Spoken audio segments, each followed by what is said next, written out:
Vos assentar, amém? Hoje foi um dia daqueles que começou bem e para mim até aqui o que tem de bom é que eu estou no culto do Senhor, amém? Eu queria pedir para vocês orarem por minha filha, que já cantou em uma mocidade de uma igreja, mas está bastante descontraída espiritualmente falando. E aleluia.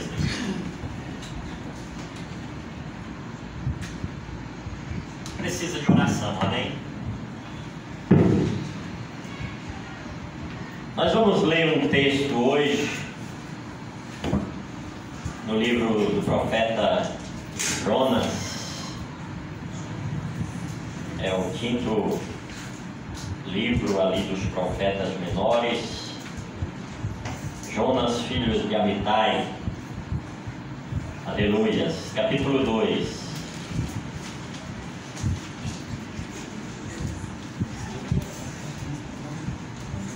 Hoje nós vamos ter um sermão, não vamos ter um sermão textual, nem um sermão expositório ou uma exposição da palavra de Deus, mas nós vamos ter hoje um sermão tópico ou temático, amém? Por isso eu vou ler apenas um versículo da palavra de Deus, que se encontra no capítulo 2 do livro de Jonas, e o versículo 10. E diz assim, todos acharam? Versículo 10 diz assim: E o Senhor falou ao peixe, e este vomitou Jonas na terra.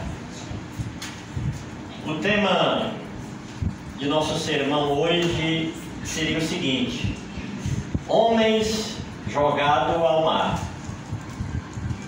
engolidos, porém não digeridos. Ok? Vós sois todos indigestos esta noite. Tá bom assim? Xingar logo todo mundo, né? Que aí o pessoal presta atenção em mim. Jonas, filho de Amitai, um profeta que profetizou durante o reinado de Jeroboão II, por volta de 800 AC, um pouquinho para cá talvez. Ele que teve a sua profecia primeira aqui, o seu chamado aqui, neste acontecimento. Ele era de uma aldeia próxima de onde nasceu Jesus, em Nazaré. Jonas era ali da terra de Zebulun, aldeia pequena, e ali Deus o chamou para uma missão. E Jonas tinha que pregar a Nínive, uma cidade grande, poderosa, porém desagradava muito a Deus, ao ponto do Senhor desejar matar todos, tirar, riscar do livro da vida. E ele chamou a Jonas, e Jonas ponderou a situação, visto que aquele povo era inimigo da sua nação, e decidiu não obedecer a Deus. Jonas decidiu pegar um navio em Jope, que talvez ficasse ali alguns quilômetros só de Jerusalém, talvez não, ficava apenas alguns quilômetros de Jerusalém, e ir a uma terra chamada Tarsis, que talvez fosse a Espanha. Tarsis se refere à terra de joias, ou de tesouros, ou de lugar onde se arranca joias. Talvez para lá, para fugir para este lugar, que provavelmente fosse a Espanha. O entendimento de Jonas é que ele podia fugir da presença de Deus. Talvez seja o mesmo entendimento que eu e você, que não entendemos e não conhecemos muito a Deus, Às vezes nós pensamos que podemos fugir da presença de Deus, e Jonas colocou em seu coração em fugir da presença de Deus. Sabemos hoje que Deus é um Deus onipresente e que não se pode fugir da presença de Deus, ainda mais quando estamos em desobediência. Jonas pegou esse navio, desceu ao porão, só que Deus o achou dormindo. E diz a Bíblia que Deus enviou uma tempestade que balançava aquele barco, e a consequência disso é que este barco, este navio, esta embarcação iria afundar. Temendo os marinheiros morrerem, começaram a orar aos seus deuses e não tendo resposta, decidiram que havia alguém ali culpado e foram atrás do culpado. Acharam Jonas dormindo no fundo do navio e disseram a Jonas: desperta do mente. Talvez nós estamos dormindo na presença de Deus. Talvez não estejamos fazendo a vontade de Deus ou fugindo de Deus nas nossas responsabilidades eclesiásticas e cristãs. Talvez não estejamos pregando o Evangelho, fugindo da presença de Deus. Levanta do mente, desperta. Em outra parte, desperta do que dormes, não é? E jogaram sortes, era um costume, e a sorte caiu em Jonas, e perguntaram para Jonas por quê, o que era que ele estava fazendo ali, quem era ele, e ele disse: eu estou fugindo da presença de Deus, porque eu sirvo a um Deus todo-poderoso que criou os céus e a terra. Ele sabia disso, mas é impressionante que ele não tinha a ideia de que não pudesse fugir do mar, fugir de Deus. E os homens temeram muito e disseram: o que se pode fazer contigo, Jonas? Então, para que essa tempestade acalme, é uma loucura, irmãos, porque parece que Jonas odiava tanto os ninivitas ao ponto de dizer: eu morro, mas não prego a esse povo, não vou dar a oportunidade deles serem salvos. E Jonas disse: lancem-me ao mar. Ao invés disso, eu e você diríamos: vamos, espera aí, vamos fazer o seguinte, vamos adorar este Deus, vamos fazer sacrifícios, vamos buscá-lo, rogá-lo, vamos pôr-nos de joelho e adorá-lo, para que essa tempestade se acalme. Não.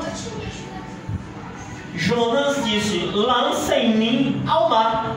O que aceitaram? Não de bom grado, porque os homens tentaram remar, tentando chegar. O navio aí era remo ainda, tá, irmão? Não existia motor, era no braço, e velas talvez. Era no braço, e não conseguiram dominar aquele mar. Então, vendo eles que iam realmente, depois de jogar a carga fora, depois de aliviar o peso do navio, vendo eles realmente que iam afogar, disseram: Senhor Deus, nos perdoa por o que nós vamos fazer aqui com o teu servo. Pegaram Jonas pelos braços e pelas pernas e o lançaram ao mar. E Jonas, da presença de Deus, descia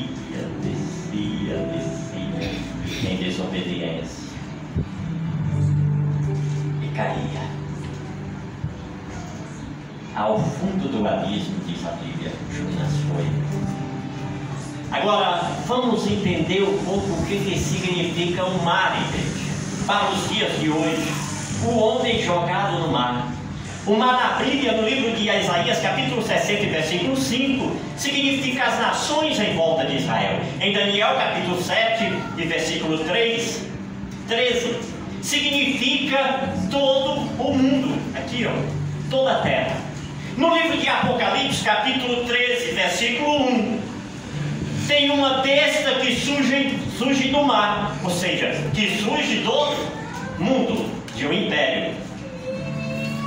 E no capítulo 11 no versículo 11 do mesmo capítulo, tem uma besta que surge da terra, ou seja, Por associação, surge também do mar. Enquanto surge do mar, surge também na terra, ok? Então, o mar e a terra, na Bíblia, os ensinos proféticos, são a mesma coisa, ok?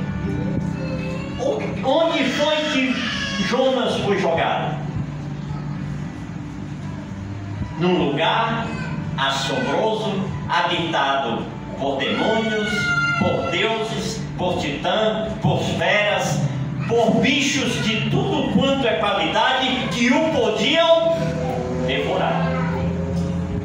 No imaginário popular da época de Homero, pastor e pastores, o mar era habitado por serpentes, por feras, por deuses. Era um lugar inóspito, capaz de consumir quem ousasse embarcar ou nadar neles em alguma situação.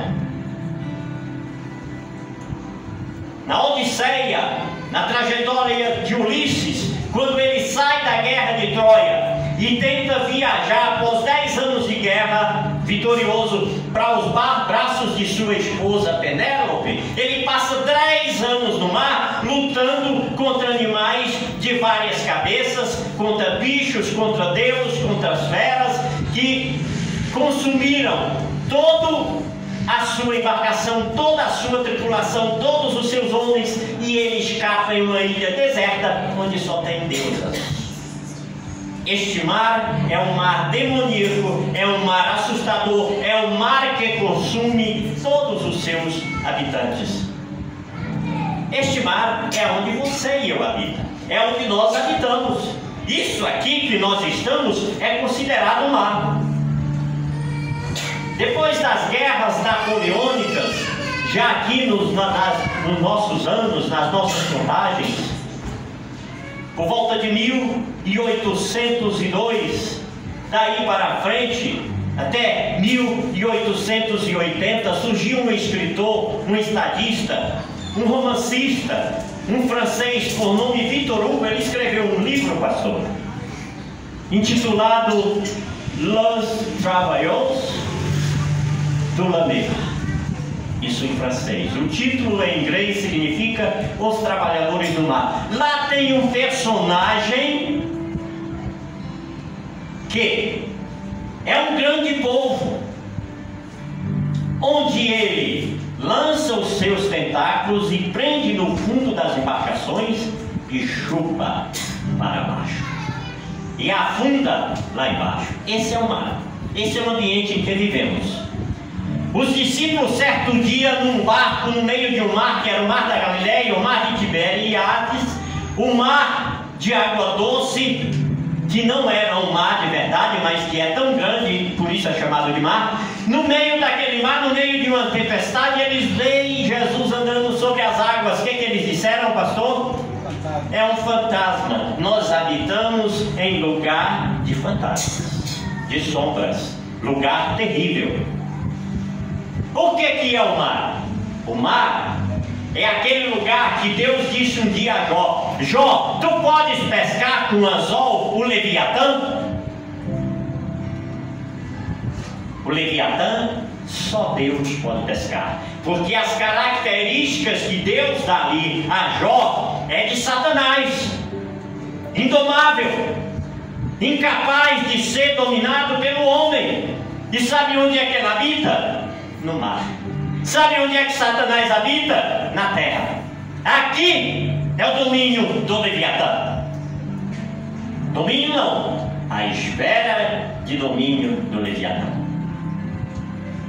Agora, recentemente, durante a pandemia, pesquisadores fizeram uma expedição nas águas gélidas da Antártida.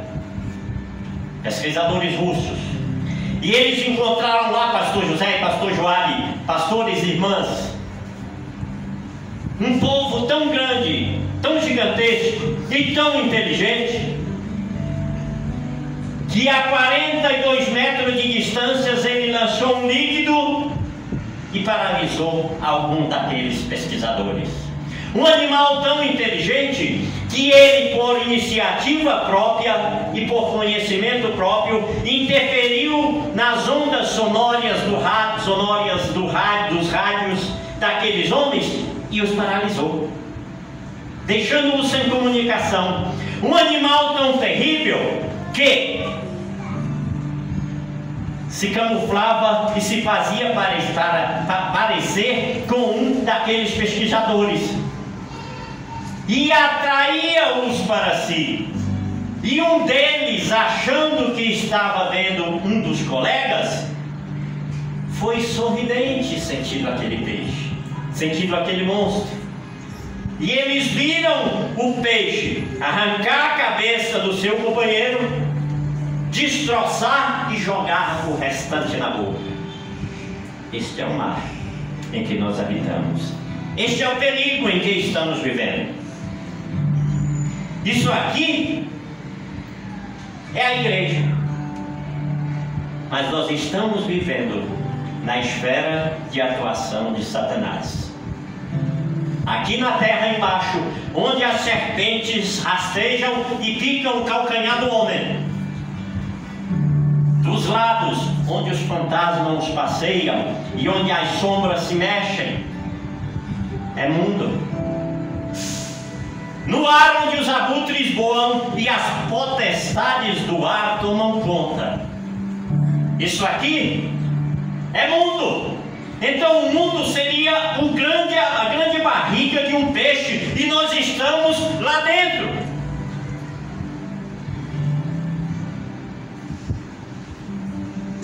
A atmosfera em que vivemos funciona como uma grande casca, como um grande ovo de Satanás, onde a igreja do Senhor é a gema.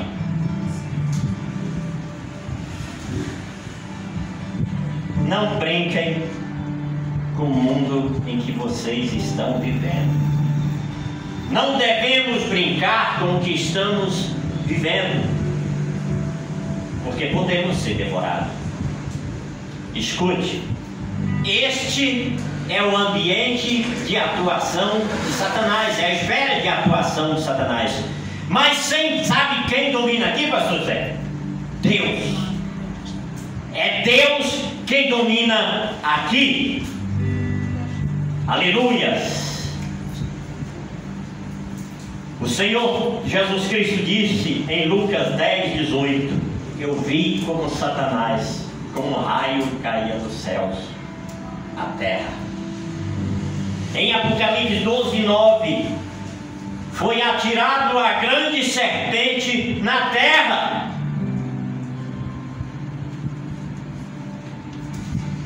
Aleluia, Deus. Mas em Marcos, capítulo de número 16, lá no últimozinho, no finalzinho deste capítulo, está dizendo o seguinte: a mim foi-me dado todo o poder e toda a honra. Por mais que Satanás domine aqui, o poder e a honra e a glória é do Senhor. Amém. E Ele está aqui no meio de nós, no meio de cada um de nós, para nos livrar da força de Satanás, para livrar a sua igreja da esfera de Satanás. Eu quero dizer para você, não temas. Você está no mundo. Você pode ter até ser jogado ao mar. Você está no mar. Você está engolido, mas você não está digerido. Amém? Consumidos, engolidos, mas não digeridos. A igreja do Senhor, ela é indigesta. Jonas foi jogado nesse ambiente hostil. Jonas foi jogado neste mar. Jonas poderia ter sido engolido por uma serpente, uma anaconda. Jonas poderia ter sido comido por este povo. Jonas poderia ter caído na boca de um tubarão martelo, de um tubarão branco ou de uma orca assassina. Jonas poderia ter caído na boca de um alligator. Mas não. Deus preparou um peixe banguela. Pastor José, que nem eu quando tiver 150 anos. Você imaginou eu banguela? Então imagine-se você, um peixe banguela. Aleluias. Foi lá que Jonas caiu. Ele poderia ter sido mastigado, até mesmo por um grupo de piranhas, ou por peixes menores. Mas Deus prepara sempre um socorro para os seus filhos. Mesmo quando está em desobediência. Senão eu e você estaríamos fritos, pastor.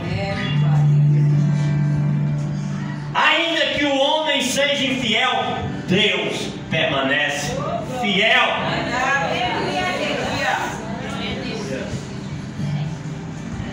Jonas caiu lá, desceu, o peixe o engoliu, e diz a Bíblia que o peixe desceu às profundezas do oceano, e lá parou, porque ele estava com algo estranho em seu estômago, algo muito indigesto. Mas o sistema gástrico daquele peixe pressionava Jonas. Algum momento Jonas teria que morrer e ser devorado, ser consumido.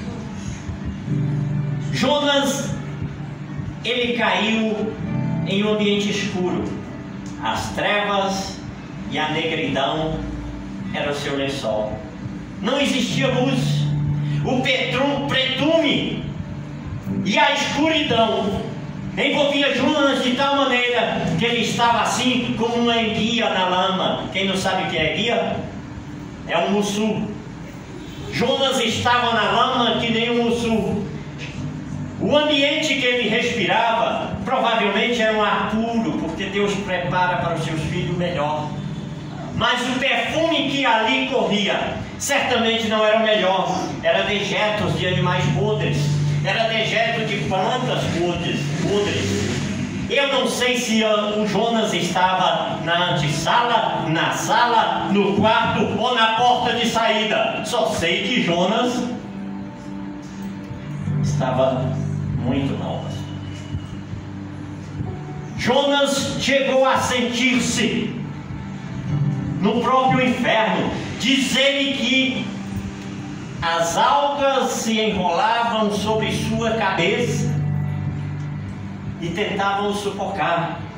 Você sabe o que é você passar um dia, 2 dias, 3 dias no ventre de um peixe? Ou jogada numa poça de lama? Sem ver a luz, sem conversar, sem ter esperança?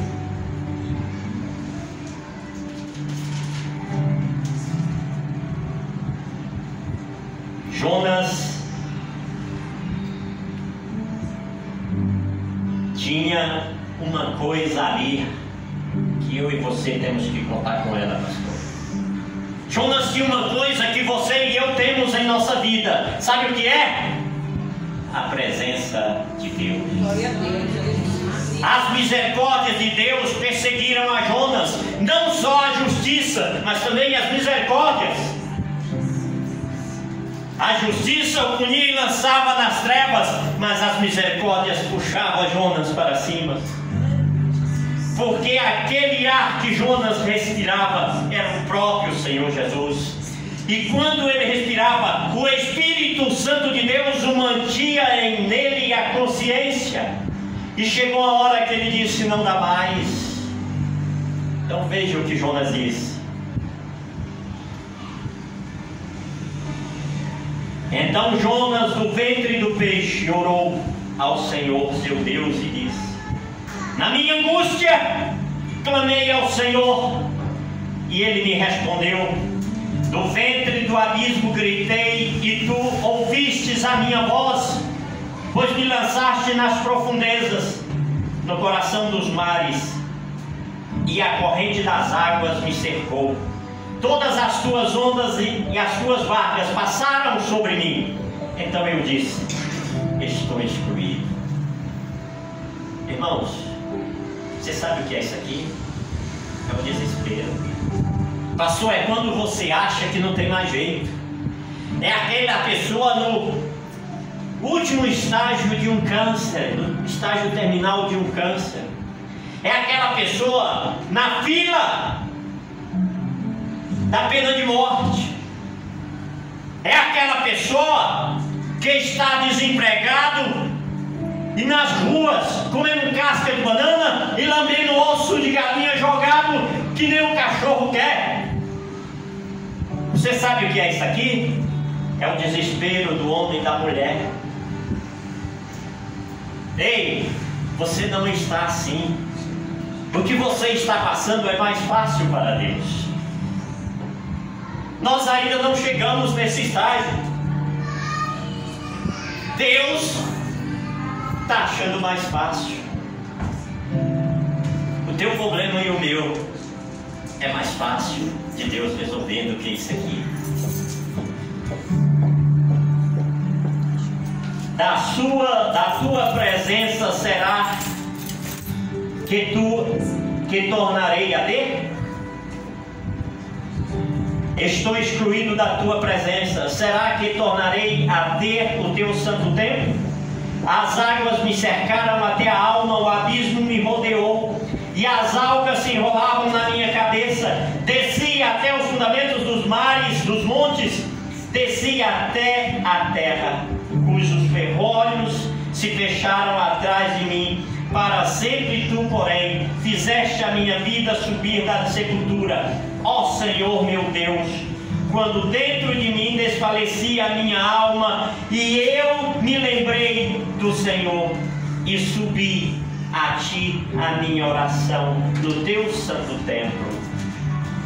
Os que adoram ídolos vãos abandonam aquele que lhes é misericordioso, mas com a voz do agradecimento eu te ofereci sacrifício. O que prometi, cumprirei. Ao Senhor pertence a salvação. Glória a Deus, aleluia. Você pode glorificar a Deus? Glória a Deus. Esta é a palavra de Deus reservada para nós, pastor. Glória a Deus. Ao Senhor pertence a salvação. Veja bem, algumas das coisas, irmãos, que acontecem em nossas vidas, nós não sabemos por quê, nem para quê, nem para onde. Mas o Senhor conhece cada estágio da nossa vida e o domínio é dele. Você está sobre o domínio de Deus. O que está passando em sua vida e na minha está sobre o domínio de Deus. Jonas, ele não sabia que a sua desobediência, que o seu estágio no ventre daquele peixe, que a sua maneira que Deus usou para que ele se arrependesse, serviria de testemunha para salvar os ninivitas.